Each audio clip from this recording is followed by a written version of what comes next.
आप सभी का दाना एकेडमी में स्वागत है। आज हम पढ़ते हैं केमिस्ट्री क्लास 10th चैप्टर 1, जिसका नाम है रासायनिक अभिक्रियाएं एवं समीकरण। चैप्टर का क्या नाम है? रासायनिक अभिक्रियाएं एवं समीकरण। तो हम सबसे पहले देखते हैं जो रासायनिक अभिक्रिया क्या है। देखते हैं रासायनिक अभिक्रियाएं।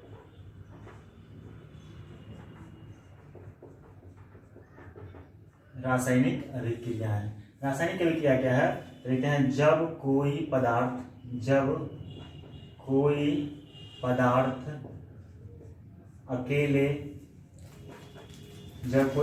अकेले या किसी अन्य पदार्थ के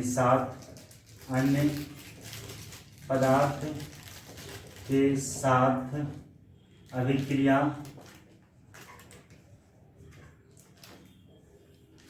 करता है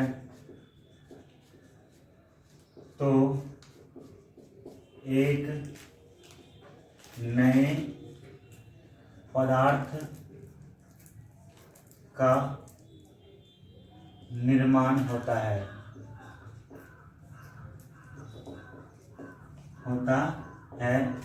जिसका गुण उसके मूल पदार्थ के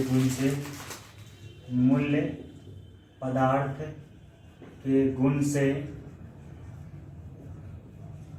अलग होता है। रासायनिक अभिक्रियाएं क्या है? तो हम परिभाषा लिखे हैं, जब कोई पदार्थ अकेले या किसी अन्य पदार्थ के साथ मिलकर के अभिक्रिया करे तो एक नए पदार्थ का निर्माण होता है। जो नया पदार्थ का निर्माण होगा उसका गुण जो है सो पहले के पदार्थ के गुण से अलग होगा। जैसे हम कहते हैं hydro H2 plus O, H2O। जैसे हम क्या बोले हैं? H2 हाइड्रोजन के 2 परमाणु और ऑक्सीजन के 1 परमाणु। H2 का मतलब हाइड्रोजन के 2 परमाणु और O यहाँ कुछ नहीं है मतलब 1 है, तो ऑक्सीजन के 1 परमाणु। हाइड्रोजन के 2 परमाणु और ऑक्सीजन के 1 परमाणु मिलकर के जल का निर्माण किया, H2O। तो ये 2 पदार्थ है। जब 2 पदार्थ आपस में क्या किया? अभिक्रिया किया, तो एक नए पदार्थ का निर्माण हुआ, जल का निर्माण हुआ। किसका निर्माण हुआ? जल का निर्माण हुआ। अब फिर हम देख लेते हैं, जैसे कहते हैं H2 प्लस Cl2। जब हाइड्रोजन के 2 परमाणु और क्लोरीन के 2 परमाणु मिल करके एक अभिक्रिया करेगा तो नया पदार्थ का निर्माण होगा, एक नए पदार्थ का निर्माण होगा। जैसे हम कहते हैं 2HCl। किसका निर्माण हुआ? 2HCl। ये हाइड्रोजन क्लोराइड का निर्माण हुआ। देख लिया यहाँ पे 2 पदार्थ है, हाइड्रोजन और क्लोरीन।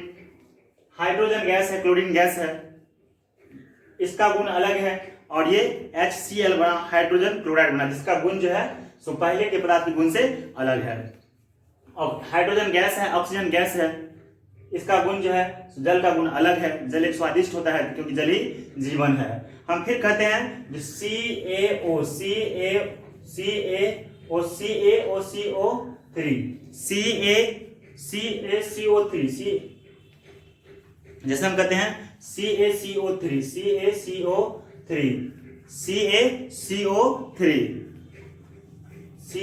Plus CO2। जब हम कैल्शियम कार्बोनेट CaCO3, जब कैल्शियम कार्बोनेट को हम गर्म करेंगे, क्या करेंगे? गर्म करेंगे। ये अकेली पदार्थ है, जब इसकी अभिक्रिया करेगा तो 2 नए पदार्थ का निर्माण करेगा। तो CaCO3 कैल्शियम कार्बोनेट, जब कैल्शियम कार्बोनेट को हम गर्म करेंगे तो CaO और CO2 बनेगा, कैल्शियम ऑक्साइड और कार्बन डाइऑक्साइड बनेगा। इस प्रकार हम देख लिए रासायनिक अभिक्रिया है। अब रासायनिक अभिक्रिया में जो है सो अभिकारक होगा।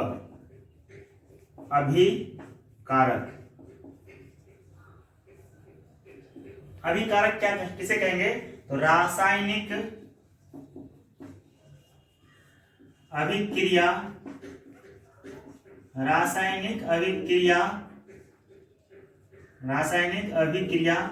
में भाग लेने वाले पदार्थ को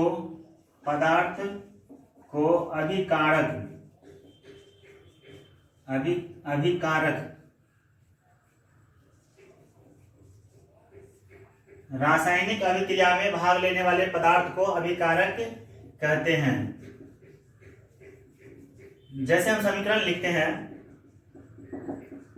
H2O एरोमार्क H2O, फिर कहते हैं H2 प्लस Cl2 एरोमार्क 2HCl, फिर कहते हैं CaCO3 एरोमार्क CaO प्लस CO2।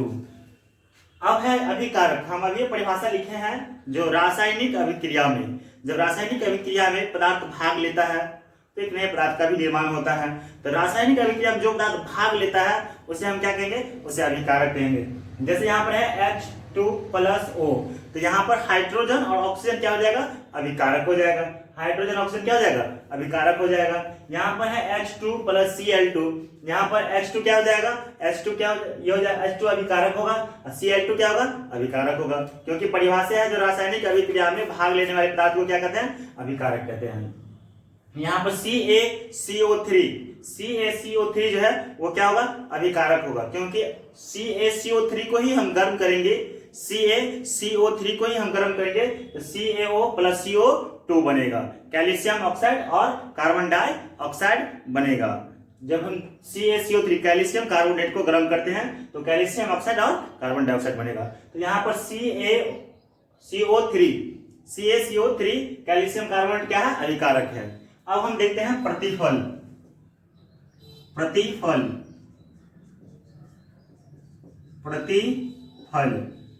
रासायनिक अभिक्रिया के बाद बने पदार्थ को, रासायनिक अभिक्रिया के बाद बने पदार्थ को प्रतिफल कहते हैं। प्रतिफल कहते हैं। जैसे H2 प्लस O एरोमार्क H2O, फिर हम कहते हैं H2 प्लस Cl2 एरोमार्क 2HCl, फिर कहते हैं CaCO3 एरोमार्क CaO प्लस CO2। यहाँ पर प्रतिफल है। रासायनिक अभिक्रिया जब होगा तो उसके बाद जो पदार्थ बनेगा उसे हम क्या कहेंगे, उसे हम प्रतिफल कहेंगे। जैसे जब हाइड्रोजन के 2 परमाणु और ऑक्सीजन के 1 परमाणु मिलकर के क्या बनता है, जल बनता है। ये जल क्या हो जाएगा, जल जो है तो ये प्रतिफल हो जाएगा। जब हाइड्रोजन के 2 परमाणु और क्लोरीन के 2 परमाणु मिलकर किसका निर्माण करता है, हाइड्रोजन क्लोराइड का निर्माण करता है। तो हाइड्रोजन क्लोराइड क्या हो जाएगा, हाइड्रोजन क्लोराइड प्रतिफल हो जाएगा। यहाँ पर जब कैल्शियम कार्बोनेट को हम गर्म करेंगे तो क्या बनेगा, कैल्शियम ऑक्साइड बनेगा और कार्बन डाइऑक्साइड बनेगा। तो ये दोनों क्या हो गया, ये दोनों प्रतिफल हो गया।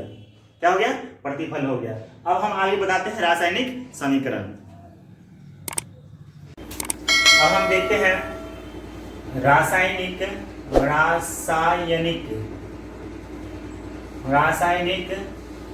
अभिक्रिया की विशेषताएं। क्या है, रासायनिक अभिक्रिया की विशेषता। जब रासायनिक अभिक्रिया होगा तो उसमें क्या क्या होता है तो वो हम देखते हैं। पहला, गैस की उत्पत्ति। क्या है, गैस की उत्पत्ति। पहला क्या है, रासायनिक अभिक्रिया में गैस की उत्पत्ति होगा। गैस की उत्पत्ति कब होता है, जब रासायनिक अभिक्रिया होता है तो क्या होता है, गैस की उत्पत्ति होता है। जैसे दानेदार जस्ता की अभिक्रिया जब हम तनु हाइड्रोक्लोरिक अम्ल, दानेदार जस्ता की अभिक्रिया किससे, तनु हाइड्रोक्लोरिक अम्ल या तनु सल्फ्यूरिक अम्ल के साथ अभिक्रिया कराते हैं। किसको, जब हम दानेदार जस्ता को तनु हाइड्रोक्लोरिक अम्ल या तनु सल्फ्यूरिक अम्ल के साथ अभिक्रिया कराते हैं तो हाइड्रोजन गैस मुक्त होता है। तो इससे पता चलता है जो रासायनिक अभिक्रिया की जो है जब होता है तो गैस की उत्पत्ति होता है। दूसरा है जो अवक्षेप का बनना। दूसरा क्या होगा, अवक्षेप का बनना।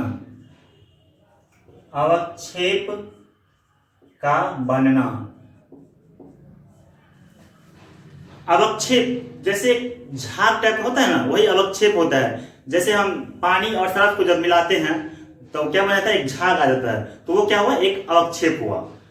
जैसे कि हम सोडियम क्लोराइड के जलीय विलयन में, किसमें, सोडियम क्लोराइड के जलीय विलयन में सिल्वर नाइट्रेट का विलयन डालेंगे तो सिल्वर नाइट्रेट, सिल्वर क्लोराइड क्या हो जाएगा, सिल्वर क्लोराइड जो है, सिल्वर क्लोराइड का एक दही जैसा परत जम जाएगा, तो वो क्या हुआ, अवक्षेप हुआ।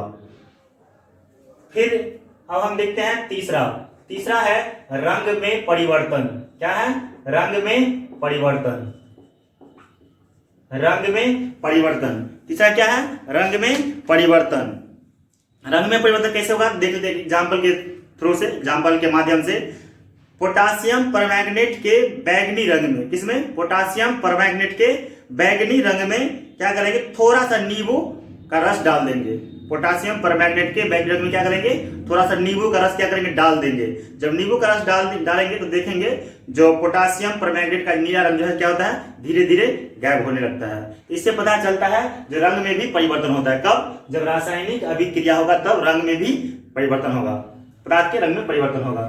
फिर है चौथा पॉइंट, ताप में परिवर्तन। किसमें परिवर्तन, ताप में परिवर्तन।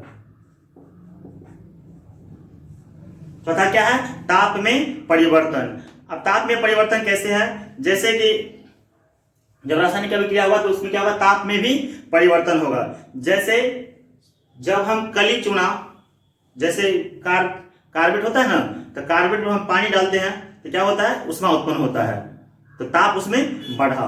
तो जब रासायनिक अभिक्रिया होगा तो ताप में भी परिवर्तन होगा। फिर कहते हैं अवस्था में परिवर्तन। क्या होगा, अवस्था में परिवर्तन। अवस्था में परिवर्तन, जब रासायनिक अभिक्रिया होगा तो क्या होगा, अवस्था में भी परिवर्तन होगा। जैसे जब हम मोमबत्ती को जलाते हैं, क्या करते हैं, मोमबत्ती को जलाते हैं तो प्रकाश उत्पन्न होता है, ऊर्जा उत्पन्न हुआ, तो मोमबत्ती का आकार जो है क्या होगा, धीरे धीरे घटते जाता है, कम होते जाता है। तो ये क्या हुआ, रासायनिक अभिक्रिया में क्या हुआ, अवस्था का भी परिवर्तन हुआ। तो जब रासायनिक अभिक्रिया होगा तो कौन कौन सी विशेषता होगा, रासायनिक अभिक्रिया के तहत गैस की उत्पत्ति होगा, अवक्षेप का बनना होगा, अवक्षेप बनेगा, रंग में परिवर्तन होगा, ताप में परिवर्तन होगा, अवस्था में भी परिवर्तन होगा। अब हम देख लेते हैं रासायनिक समीकरण। रासायनिक समीकरण, रासायनिक समीकरण।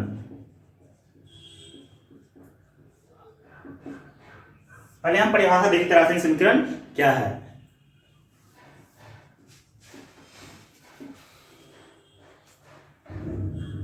रासायनिक अभिक्रिया, रासायनिक अभिक्रिया में भाग लेने वाले एवं उससे बने नए पदार्थों को संकेत एवं सूत्र के माध्यम से लिखना रासायनिक समीकरण कहा जाता है। लिखना रासायनिक समीकरण कहलाता है। जैसे हम बताए थे रासायनिक समीकरण, एक रासायनिक अभिक्रिया हम बताए थे, जो H2+O H2O, जल, अगर इसी को हम भाषा में लिखें, जल और ऑक्सीजन, जल और ऑक्सीजन को अभिक्रिया कराने पर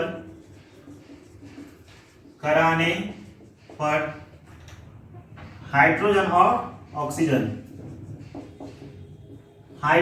ऑक्सीजन को अभिक्रिया कराने पर जल बनता है। ये लैंग्वेज हुआ। अगर इसको इस तरह से नहीं लिख करके केमिस्ट्री की भाषा में लिखे H2+O, ये सूत्र या संकेत हुआ, ये सूत्र या संकेत के माध्यम से लिखे हैं तो ये क्या हो जाएगा, रासायनिक समीकरण होगा। इसलिए कहे हैं परिभाषा लिखे हैं, जब रासायनिक अभिक्रिया में भाग लेने वाले पदार्थ या उससे जो पदार्थ बनता है उसे हम संकेत एवं सूत्रों के माध्यम से लिखते हैं। इसी को हम क्या कहते हैं, रासायनिक समीकरण कहते हैं। अब हम देख लेते हैं, ये रासायनिक समीकरण हो गया। अब हम देखते हैं जो रासायनिक समीकरण लिखने के नियम। रासायनिक समीकरण लिखने के नियम। रासायनिक समीकरण लिखने के नियम। अब रासायनिक समीकरण लिखने के नियम कौन कौन से हैं, तो देख लेते हैं। रासायनिक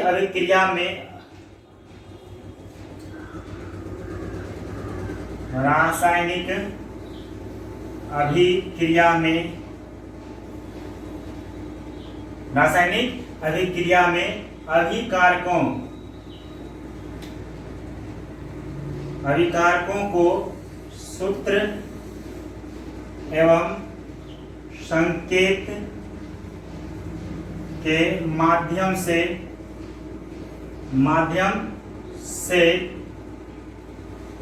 तीर चिन्ह के बाईं ओर लिखा जाता है।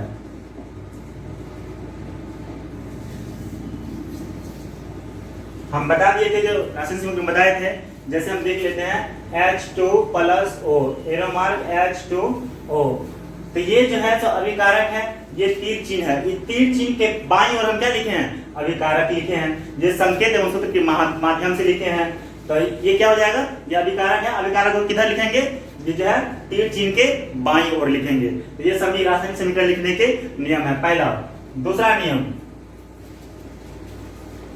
अभिकारकों के बीच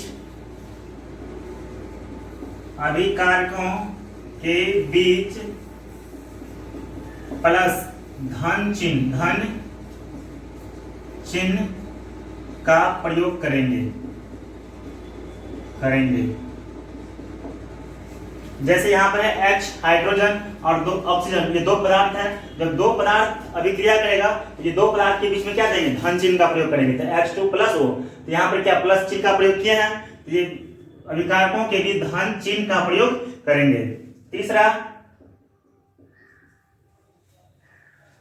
तीसरा होगा जो प्रतिफल को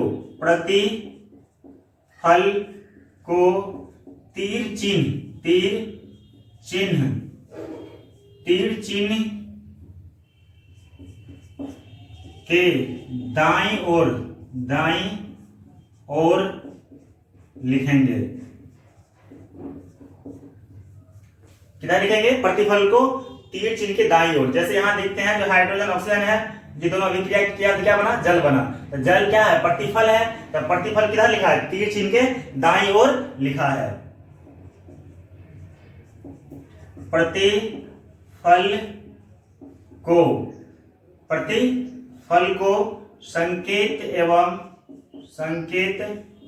एवं सूत्र के माध्यम से व्यक्त करेंगे मतलब लिखेंगे। अब 5वां पॉइंट होगा जो प्रतिफल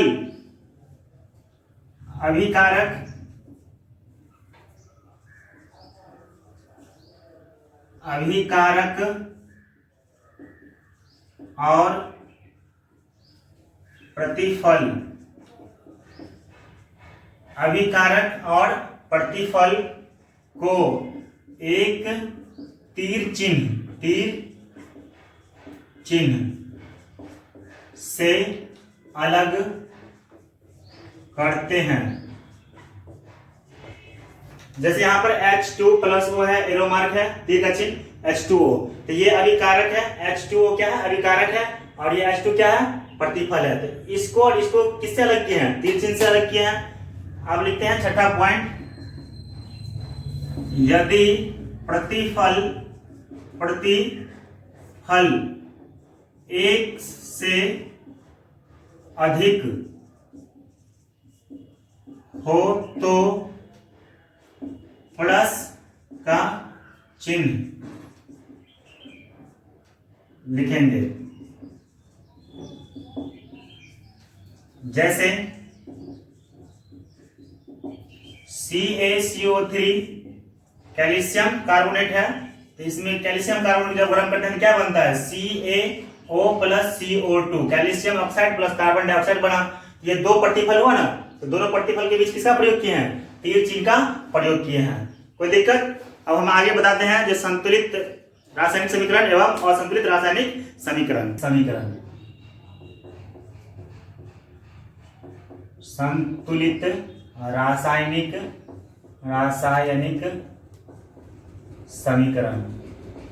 समीकरण क्या है? संतुलित रासायनिक समीकरण क्या है? संतुलित रासायनिक समीकरण। संतुलित रासायनिक समीकरण क्या है? देखेंगे, जिस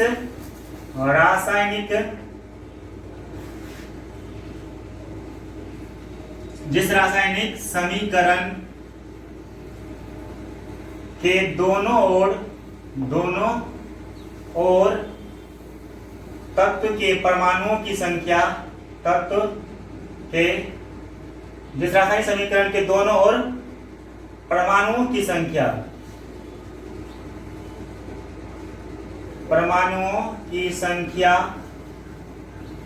बराबर हो, जिस रासायनिक समीकरण के दोनों ओर तत्वों के परमाणुओं की संख्या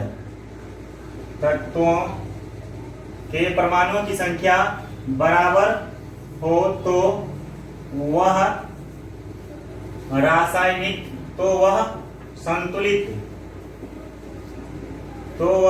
संतुलित रासायनिक समीकरण कहलाता है। क्या कहलाता है? संतुलित रासायनिक समीकरण कहलाता है। क्या लिखा है डेफिनेशन? जिस रासायनिक समीकरण के दोनों ओर तत्वों के परमाणुओं की संख्या क्या हो, बराबर हो, तो वह संतुलित रासायनिक समीकरण कहलाता है। जैसे हम कहते हैं H2+O एरो मार्क, अगर हम इसको HO लिख दे तो क्या यह संतुलित होगा? संतुलित रासायनिक समीकरण कदापि नहीं होगा, क्योंकि इसके हाइड्रोजन में परमाणु की संख्या कितनी है? 2। यहाँ ऑक्सीजन की परमाणु संख्या 1 है। अब यहाँ देख लेते हैं प्रतिफल में, यहाँ जो हाइड्रोजन की परमाणु संख्या 1 है, ऑक्सीजन की परमाणु संख्या 1 है, ये बराबर हुआ परमाणु संख्या? नहीं हुआ। अगर यहाँ 2 है तो यहाँ 2 लगा देंगे, ये क्या हुआ? अब जिस इधर भी 2 है, इधर भी 2 है, तो ये अब जो है क्या हुआ? संतुलित हो गया। ये क्या हुआ? संतुलित रासायनिक समीकरण। जैसे हम कहते हैं H2+Cl2। अब यहाँ देखते हैं जो हाइड्रोजन के 2 परमाणु है, क्लोरीन के 2 परमाणु है, अगर हम इसको लिख दे HCl, तो क्या यह संतुलित रासायनिक समीकरण है? नहीं है। तो यहाँ पर क्या करेंगे? संतुलित करने के लिए यहाँ पर 2 लगा देंगे। आगे हम बताएंगे जो रासायनिक समीकरण को संतुलित कैसे किया जाता है। तो पहले ये देख लेते हैं। तो ये क्या हो गया? संतुलित रासायनिक समीकरण हुआ। जैसे हम कहते हैं CaCO3, CaO+CO, अगर इस पर छोड़ दें तो क्या यह संतुलित रासायनिक समीकरण होगा? नहीं होगा। क्यों? क्योंकि ये कैल्शियम ऑक्साइड के परमाणु CaO यहाँ 1 हुआ, यहाँ CaOCO3 है, यहाँ पर कितना हो गया? C 2 C हो गया, यहाँ पर A O कितना हो गया? 2 हो गया, बराबर नहीं हुआ। इसको बराबर करने के लिए यहाँ पर 2 करना होगा, तो क्या हो गया? ये ऑक्सीजन के 3 परमाणु हो जाएगा। तो यह क्या हो गया? यह रासायनिक समीकरण संतुलित हो गया। अब हम कहते हैं असंतुलित रासायनिक समीकरण।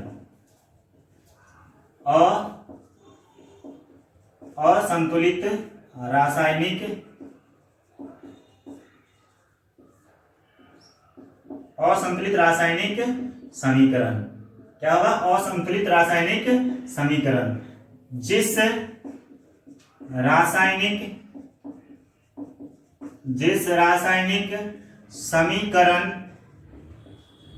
रासायनिक समीकरण के दोनों ओर तत्वों के परमाणु की संख्या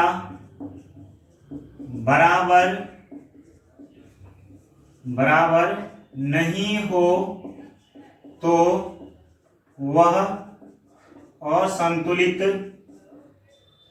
असंतुलित रासायनिक समीकरण कहलाता है। क्या लिखे हैं? असंतुलित रासायनिक समीकरण में जिस रासायनिक समीकरण के दोनों ओर तत्वों के परमाणु की संख्या क्या हो, बराबर नहीं हो, तो वह क्या होगा? असंतुलित रासायनिक समीकरण होगा। जैसे हम कहते हैं जो Mg plus HCl arrow mark MgCl2 plus H2। अब इसको हम समीकरण को देख लेते क्या है, समीकरण संतुलित है या नहीं।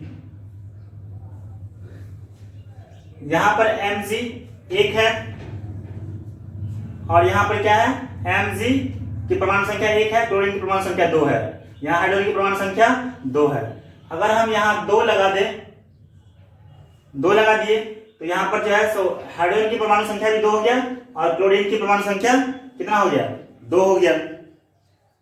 अब यहां पर क्या है, ये क्लोरीन की परमाणु संख्या 2 है, हाइड्रोजन की परमाणु संख्या 2 है, यहां भी 2 हो गया। तो अब ये क्या हो गया, यह संतुलित रासायनिक समीकरण बना। क्या बना? संतुलित रासायनिक समीकरण बना।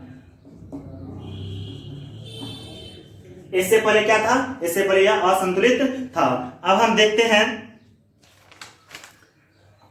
फिर देखते हैं आगे जो Fe plus H2O Fe plus H2O arrow mark Fe3O4 plus H2O Fe plus H2O arrow mark Fe3O4 plus H2O। यह क्या है? यह असंतुलित है। क्या है? असंतुलित रासायनिक समीकरण है। इसको हम संतुलित करेंगे तो देख लेते हैं। Fe plus H2O arrow mark Fe3O4 plus H2। इसको हम समीकरण को संतुलित करते हैं। यहाँ क्या है, यहाँ Fe एक है, यहाँ 3 है, ये तो बराबर नहीं हुआ, यहाँ हम 3 लगा देंगे। तो यहाँ पर Fe की परमाणु संख्या 3, यहाँ भी Fe की परमाणु संख्या 3, यहाँ पर O की परमाणु संख्या 4, यहाँ पर 4 देंगे तो नहीं होगा, यहाँ हम लगा देते हैं। तो यहाँ पर क्या हो गया, यहाँ पर H2 की परमाणु संख्या कितना हो गया, तो H की परमाणु संख्या 8 हो गया, O की परमाणु संख्या 4 हो गया। यहाँ पर O की परमाणु संख्या ठीक है 4 ऑक्सीजन की, लेकिन यहाँ पर हाइड्रोजन की परमाणु संख्या क्या है, यहाँ पर हाइड्रोजन की परमाणु संख्या 2 है। तो इसका कैरेक्टर क्या हुआ, इसका कैरेक्टर बिगड़ गया। तो किसी ने कहा है, एक बाप ने अपने बेटे से कहा, जो बेटा तुम अपने टोले पड़ोसे की हर औरत को माँ समझो, इससे तुम्हारा कैरेक्टर सुधर जाएगा। तो बेटा ने कहा बाप को, जो अगर हम सब औरत को माँ समझे तो मेरा कैरेक्टर तो सुधर जाएगा, लेकिन आपका कैरेक्टर बिगड़ जाएगा। तो यहाँ पर इसका कैरेक्टर सुधर गया, लेकिन इसका कैरेक्टर क्या हुआ, बिगड़ गया। तो इसको हम संतुलित करने के लिए क्या लगा देंगे, यहाँ पर 4 लगा देंगे। तो 4 दूना 8। तो यहाँ पर क्या हो गया, इसका भी हाइड्रोजन की परमाणु संख्या 8 और यहाँ पर भी हाइड्रोजन की परमाणु संख्या 8। अब ये क्या बना, संतुलित। अब हम नेक्स्ट क्लास में आगे बताएंगे।